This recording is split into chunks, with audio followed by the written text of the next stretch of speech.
Oh, Amon-Ra St. Brown hitting everybody with a classic John Jansen. Talking about the new offensive coordinator. That's not why people are upset. No, they're not. We have the audio. We can play that for people. John, I know this got a lot of run yesterday. Carson Anderson were playing the audio. I know the afternoon show had some time spent on this. We haven't really had a chance to react to it at all. No, and I'm sure Rieger was on, I think, last night. He played it. And I'm sure he was all over it, stoking the flames. Well, sure, Rieger certainly guilty of that, but if anybody was stoking the flames, I think it was Amon-Ra St. Brown. Can we play this for people? Yeah, a bunch of dum-dums. Why don't you just let it play out? Why don't you trust Dan? So, okay, we'll start with the first part of that in regards to trusting Dan. Now, we can point out Dan has botched 2 of his 3 offensive coordinator hires, right? Right. Anthony Lynn, not a great hire. He took over play calling. And then you hit a home run with Ben Jansen. And then, obviously, John Morton, who, after, 8-9 games, Dan takes over play calling again. So, by the way, speaking of John Morton, a hire that Amon-Ra defended a year ago, saying John Morton knows ball. He may. And there's a lot of people that know ball. There's a difference between knowing ball and being able to call plays on Sunday. Here was a quote from St. Brown last summer. It's not like we're going from Ben and AG to coaches that don't know anything. Don't act like we're bringing in a scrub. These coaches know ball. I'm sorry, if it's the same thing you said last year and it didn't work out, you can't be mad at Lions fans. So the trust in your head coach. Now, do we know? We weren't sitting in all those interviews. Don't know what Mike McDaniel sounded like, looked like, presented himself like in the interview with Dan Campbell. Anyone else that was interviewed have no idea how those interviews went. And so when you say hey, we don't know, you're right, we don't know what went in those conversations. We're not sure what the criteria Dan was looking for other than good, right? That's what we're going off of. But you do have to earn trust.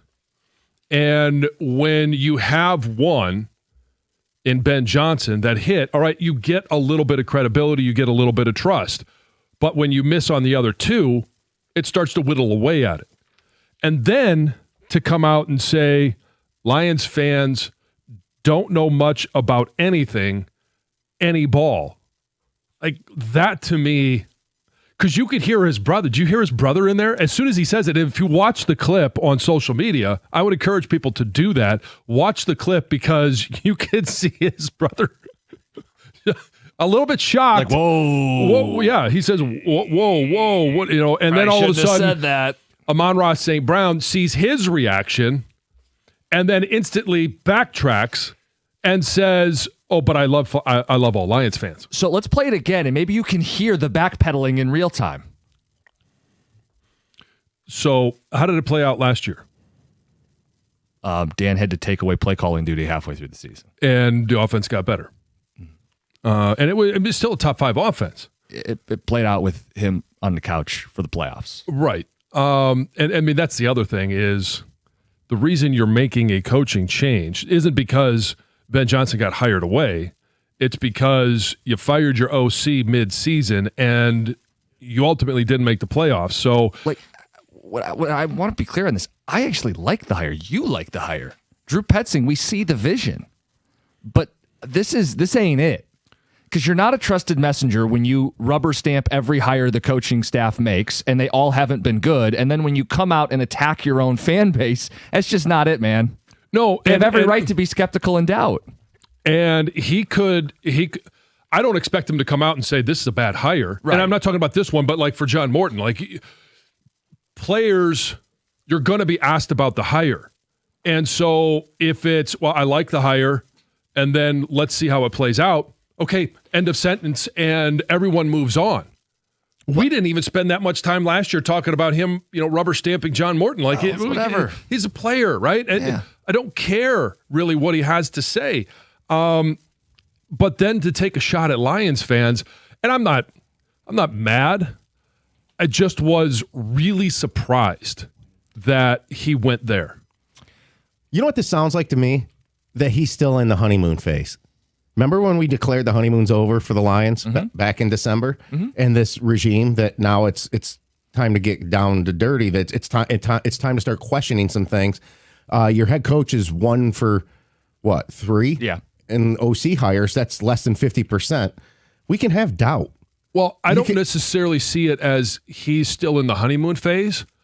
I see it as they're overconfident, or he's overconfident. They haven't done it. Well, you would think that would have been beaten out of you a little bit after this season. Precisely. And it's okay. This is boiling it down to its bare minimum, but scoreboard. You haven't done anything in almost 2 full calendar years. You've gone backwards. Like the bottom line is the playoffs. It's not this 15-2 thing. And last year they got a little bit of, free reign because of the injuries and stuff. But this year it's like you're going backwards. I know you guys didn't like when we talked about it earlier in the year, but it's the same thing of why would anybody doubt us? Well, it's Jared Goff. It's St. Brown. It's Aiden talking about officials. Like, guys, it's got to get drilled in their head. You're not untouchable. You're not as good as you think you are. Shut up, figure it out, and stop blaming fans or yelling at fans. And go back to the 200 balls out of the jugs machine every day, because he is still one of the top receivers in the NFL. There's no question about it. But when you set the standard so high of basically never dropping a ball, and then this year I think it was 10 drops, and some of those came at critical moments. Like, you start looking around saying, well, it wasn't just the OC. There were moments where he could have made a difference, and maybe we're talking about a different situation. And did he offer like any football reasons to like this hire, or just trust me, bro? It was more of a just trust me. Okay. I'm not going to say bro. Did he say bro in there? I'm not going to drop that one. No, but it's just, hey, we got it. Yeah. We're good. How about like, hey, I like what they did in Arizona because of X, Y, and Z. Yeah. Try to convince people. Don't just belittle them. 97.1.